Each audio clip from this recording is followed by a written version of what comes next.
महाकाये सूर्यकोटि समप्रभ निर्विघ्नं कुरु मे देव सर्वकार्येषु सर्वदा। ध्यानमूलं गुरुमूर्ति पूजामूलं गुरुपरं मंत्रमूलं गुरुवाक्ये मोक्षमूलं गुरुकृपा। अज्ञानमूलहरणं जन्मकर्मनिवारणं ज्ञानवैराग्यसिद्ध्यर्थं गुरुपादुदकं पिबेतम्। गुरुर्ब्रह्मा गुरुर्विष्णू गुरुर्देवो महेश्वरा गुरु साक्षात परब्रह्म तस्मै श्री गुरुवे नमः। आज असणारी गुरुपौर्णिमा आहे। त्या गुरुपौर्णिमेच्या निमित्तानं सद्गुरूला वंदन करूया आपण। आधी सद्गुरू गणेश जे आहेत, शंकर जे आहेत, भगवान शंकर विष्णू परमात्मा आहेत, महर्षी व्यास आहेत आणि सर्व असणारे संत दत्तप्रभू आहेत, स्वामी समर्थ आहेत।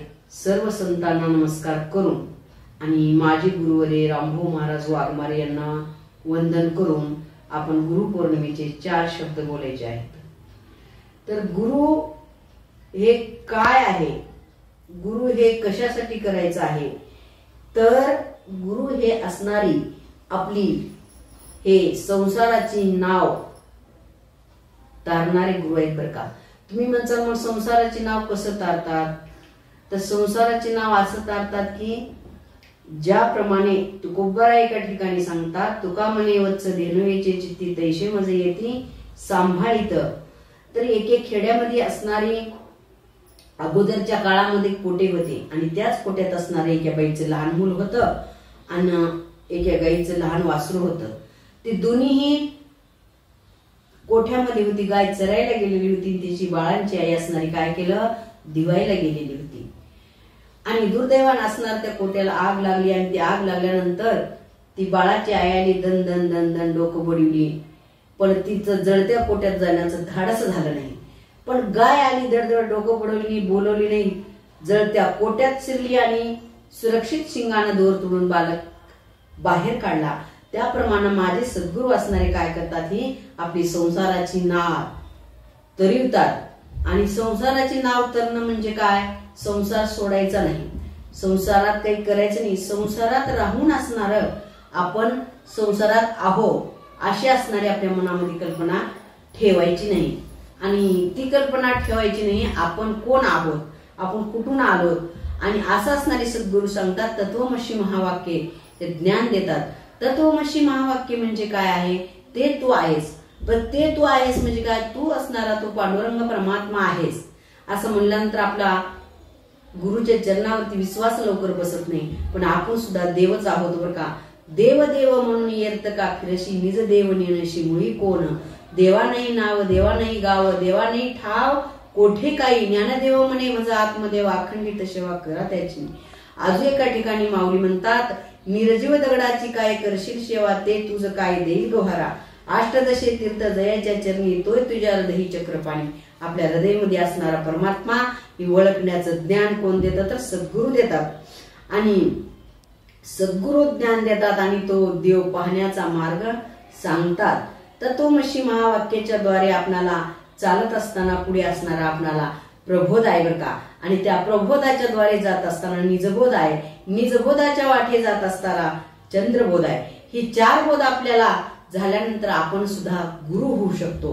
पण आपल्याला अगोदर काय झालं पाहिजे, आपल्याला असणारे डोळस गुरुची भेट झाली पाहिजे। डोळस गुरु कुणाला म्हणावं, लाखो गुरु हे जगत में एक भी नहीं काम का, डंका बजते आपका आपक्या नाम का। ती काय करतात, मी गुरु मी मठाधिपती मी असा तसा, बाबा तो कसा का असणार, आपल्याला असणार त्या संसार सागरातून तारणारा गुरु राहावा। संसार सागरातून तारणारे गुरु कमी झालेले आहेत आणि जास्त ढोंगी जास्त झालेले आहेत। खरे संत कुणाला म्हणावं, आमच्या जनक राजाने असणारी तपासणी केली, गुरु सुद्धा तपासून करावा। असा तसा गुरु उगतेचे भारी आहे लई मोठा असा म्हणून करू नये, त्याला शस्त्राचा अभ्यास झालेला पाहिजे, शंकेचं निरसन करता आलं पाहिजे आणि दयाळूपणा सुद्धा त्या गुरुच्या अंतःकरणामध्ये असला पाहिजे। आमच्या जनक राजाने एका ठिकाणी वाचले होते, रिकिमी पाव ब्रह्म दिखाव। तर मग ती असणारे तिने विद्वानाची सभा भरवली जनक राजाने आमच्या, विद्वानाची सभा भरवल्यानंतर त्या विद्वानाच्या सभेमध्ये भयंकर ऋषीमुनी महात्मे आलेले आहेत आणि ते ऋषीमुनी महात्मे अनेक वेद पाठांतर सगळं असलेले आलेले आहेत आणि ते असणारी चर्चा चालू आहे बरं का। आणि चर्चा चालू असताना आमचे अष्टवक्र असणारे काय केले, त्याला आईच्या गर्भामध्ये असताना शाब्दाला 8 ठिकाणी वाकडे असे असणारे अष्टवक्र आमचे होते, जास्त सांगायला वेळ नाही।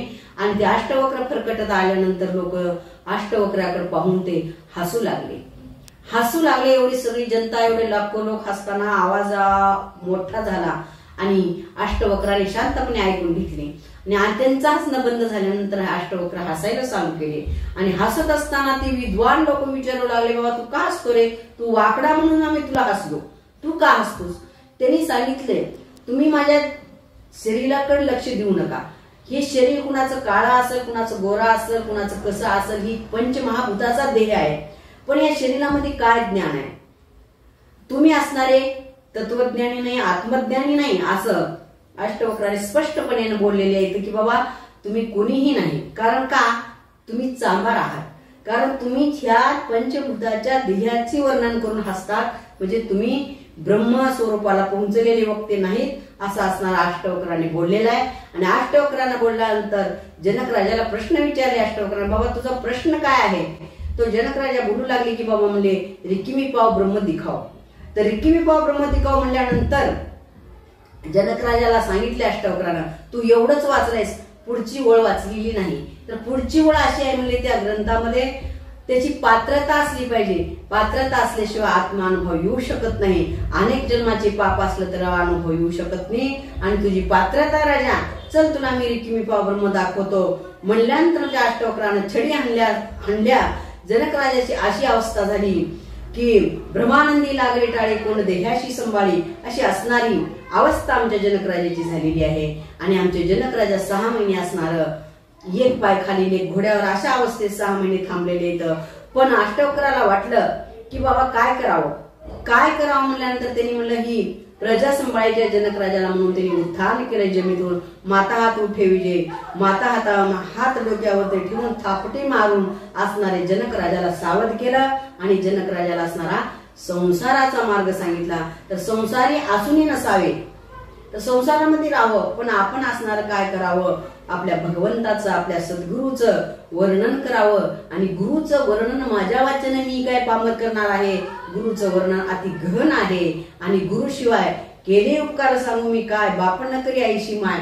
आपली आई आणि आपले वडील संसार चांगला कर, संसारामध्ये म्हाड्या हवड्या कमी हे ज्ञान देतात, पण माझे गुरु असणारे काय ज्ञान देतात की बाबा पुढे असणारा काय आहे, लक्ष 84 युनी आहे, ते असणार तुला फिरायचं आहे, आणि जाताना यमाचे किंकर झाडणार आहेत, मोडणार आहेत, आणि तू काय कर, या मार्गातून सुरक्षित बाहेर निघ, असं असणार। त्या गाईनं जसं शिंगानं दोर काढून बालक बाहेर काढला, त्याप्रमाणे माझे संत, माझे सद्गुरू ह्या प्रकारे असणारे चालवतात आणि त्यांनी सांगतात बाबा पुढे असणारं फार अवघड आहे, आणि खरोखरच आपण जायच्या टायमाला 3.5 करोड रोमांच आपल्या शरीरावरती आहेत, आणि त्या एक रोमांचाच्या ठिकाणी 100 इंच चावलेल्याची यत्न आपल्याला भोगावीच लागणार आहे। मग ती आपल्याला ही करण्यानंतर आपल्याला ही जनसेल स्टेशन आहे बरं का, ह्या मनुष्य देहामध्ये आल्यानंतर आपल्याला काय करायचं, कोणची पदवी प्राप्त करून घ्यायची, ही सत्ता आपल्या हातामध्ये आहे। आपल्याला संसार करायचे आहे का परमार्थ करायचे आहे? संसारही सोडू नका, आपण परमार्थ धरा।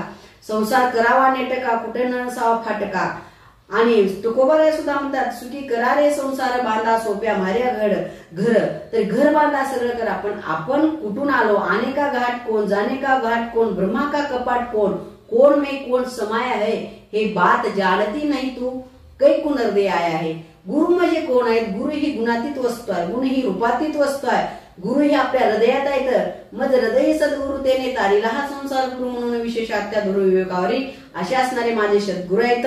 माझ्या गुरुविषयी मी कितीही बोलले तर मला कमी आहे, माझ्या गुरुचं उपकार माझ्यावरती किती आहे मी माझ्या वाचन सुद्धा सांगू शकत नाही। मी अशिक्षित असून माझ्या गुरुने माझ्यावरती कृपा केली आहे, आणि एवढं माझ्या गुरुनं मला भांडवल माझ्याकडे दिले तर मला कितीही डोळ्या संपणार नाही, असं भांडवल माझ्या सद्गुरूनं माझ्या अंतकरणामध्ये ठेवून गेलेलं आहे।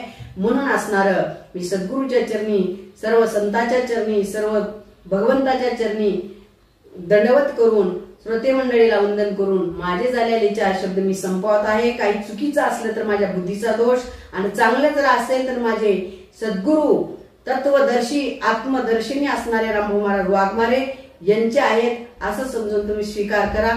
बोला पुंडली गौरहरी विठ्ठल श्री ज्ञानदेव तुकाराम पंढरीनाथ भगवान की जय. माऊली ज्ञानेश्वर महाराज की जय.